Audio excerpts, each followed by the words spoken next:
Got another one of these little NEC monitors that's in for repair, and it's a character display, whatever that is.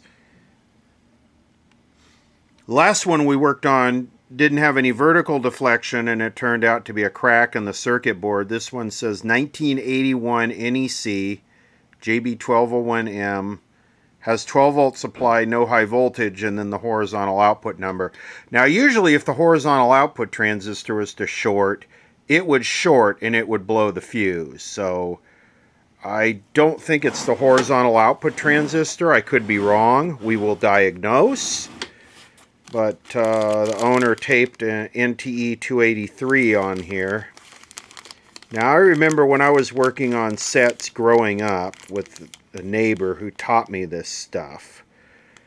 One of these was almost a make it or break it style thing, because this was in the mid 90s, early to mid 90s, and these things were about $15. And I know that doesn't sound like anything now. That's like hardly a budget processed food meal at some big joint, some big fast food joint. But $15 back in 93 was enough to make it or break it on a set. You know, do you risk replacing this transistor and then have some intermittent short somewhere in the tripler or flyback or something that would blow it up? So a lot of people would retire the set and get something new if the horizontal output transistor was bad, just because of the potential risk of replacing it and the price. So here we go, NEC. I guess we'll just open it up and dig right in. One piece of advice about electronics repair: thoroughly, religiously, intimately know and understand the difference between a short and an open. When the light in the hallway is flickering and Grandma says there's a short in the socket, it is not a short, it's an open. Now, if the socket is smoking and the house is on fire and the light is flickering, that could be a short. And generally, big power transistors, when they fail, they short. So if you fully understand the difference between a short and an open, and high resistance and low resistance, you would be amazed at how far that can get you in life. Now this, the last one we worked on was color. I don't think this is color, is it? The last one I worked on, the board extended clear up to the front of the set. So there's the horizontal output transistor right there. Like I said, usually when those fail, they short. They go to 0 ohms. They don't go open. This is actually a very good thing to look for shorted semiconductors, because you're testing it at 100 kilohertz, well below the turn-on voltage of the semiconductor. So we'll go to here. It's about 15 ohms. Go to the next one. It's about 12 ohms. So no shorts there.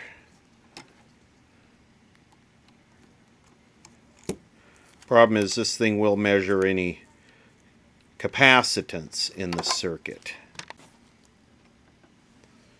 From there to there, it's about 8 ohms. So that guy is not dead shorted. Let's check the fuse. Let's see here.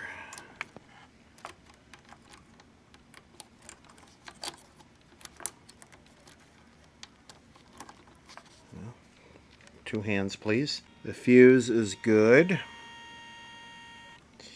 Now, also one difference between a tube set and a transistor set is, on a tube set, if you lose the horizontal oscillator, horizontal drive, the horizontal output tube will red plate and smoke and burn up and melt and implode and turn into a bong by itself and all kinds of other stuff. On these, if we lose drive, the transistor just doesn't conduct. It doesn't damage the horizontal output transistor, at least not on this style set. So This is probably the horizontal transformer, so it comes out. The horizontal oscillator goes into this little transformer, and then it comes out and drives this transistor. A lot of preaching in this video. That's the way it looks like it's going to go. Anyway, interesting how they spec'd out carbon resistors for this application. Yes, they still make carbon resistors for specific applications. And there's two. No other carbon resistors in the thing. This is probably the horizontal oscillator. I need a magnifying glass because I'm blind. That is a KC, as in Kilo Charlie, 583C. 583 Charlie is what that. KC 583C. You can look up a spec sheet on that. Usually, bad electrolytics will not cause this problem. I'm not saying they can't. But hell, I haven't even plugged it in yet. Yeah, it definitely looks monochrome. I don't know if it's green or orange or black and white or what it is. Do we have a number here? It's CT270P31. So whatever P31 is.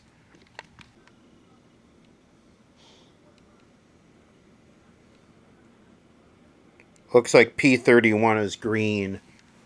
This would be great to watch the evening news on.